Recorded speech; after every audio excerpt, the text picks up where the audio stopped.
반갑습니다. 테스 주주 여러분들. 제가 어제 영상에서 테스가 이제 반등하려면은 삼성 총파업 문제가 빠르게 해소되어야 된다라고 말씀을 드렸었는데, 이 설상가상으로 전날, 어제 저녁이죠.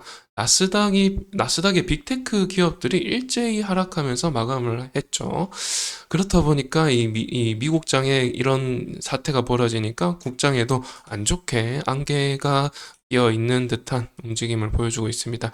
현황을 한번 보시면은 보시다시피 이 글로벌적으로 유수한 기업이죠. 엔비디아, TSMC, 브로드컴, 어플라이드 머티리얼즈, AMD, 마이크론 이런 업체들이 지금 평균적으로 4.5% 정도, 4%에서 5% 정도 하락폭을 크게 보여주면서 이렇게 나스닥도 그렇고 S&P 500도 그렇고 이렇게 큰 음봉을 그렸습니다.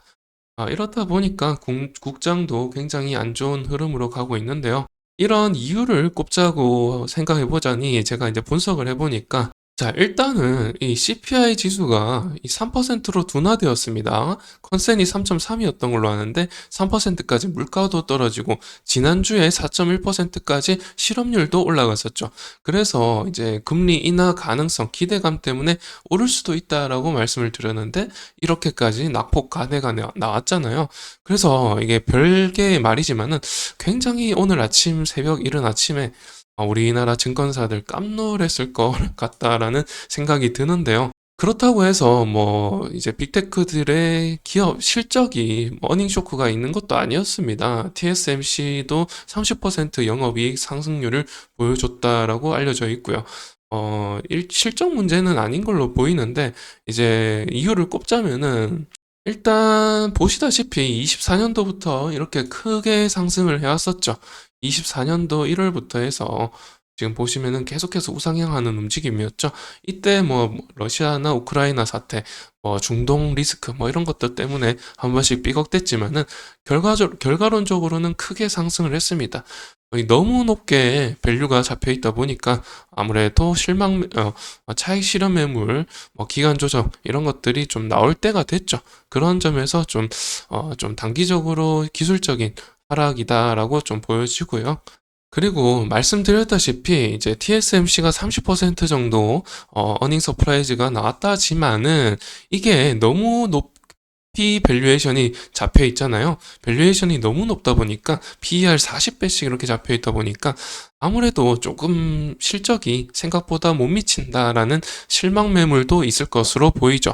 그리고 이제 같은 이유인데 장기간 이렇게 상승하다 보니까 쇼친 세력들이 많죠. 아무래도 반대로 떨어질 거다라고 바라보고 쇼친 세력들이 많을 텐데 풋옵션이라든지 이런 업체들이 지금 세력들이 이렇게 상승해 버리면은 아무래도 쇼커버링을 할 수밖에 없죠.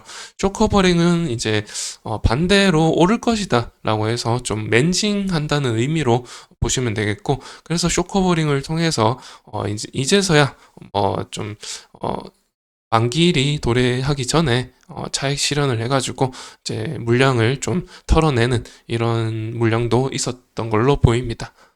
그리고 아까 말씀드렸다시피 CPI도 굉장히 떨어졌고요. PC도 떨어졌고 이제 실업률까지도 굉장히 오르다 보니까 아무래도 이제 금리 인하가 좀 단기적으로 이루어져야 된다라는 연준의 얘기도 나오고 있고요. 그런 점에서 지금 6개월 안에 3번에 걸친 금리 인하 가능성이 나오고 있습니다. 보시다시피 지금 12월까지 45% 확률로 금리 인하 가능성이 지금 한 차례, 두 차례, 세 차례, 네 차례죠. 많으면 네 차례, 적으면 세 차례까지 이렇게 높은 확률로 지금 금리 인하 가능성이 나오고 있기 때문에 그렇다면은 거의 뭐 이제 5.5%잖아요. 5.5%에서 4.5%까지 빠질 수가 있다. 그렇다면은 1%포인트가 내려가는 것이고, 이것을 5.5에서 4.5로, 좀 계산을 해본다면은 20%가 빠지는 거죠. 굉장히 6개월 만에 급격하게 빠지다 보니까, 그렇다면은 사실 주식 시장보다는 이 채권 시장이 더 메리트가 있습니다. 이렇게 단기적으로 급격하게 빠진다면은 사실 채권 시장에 이제 수급이 쏠릴 가능성이 높죠.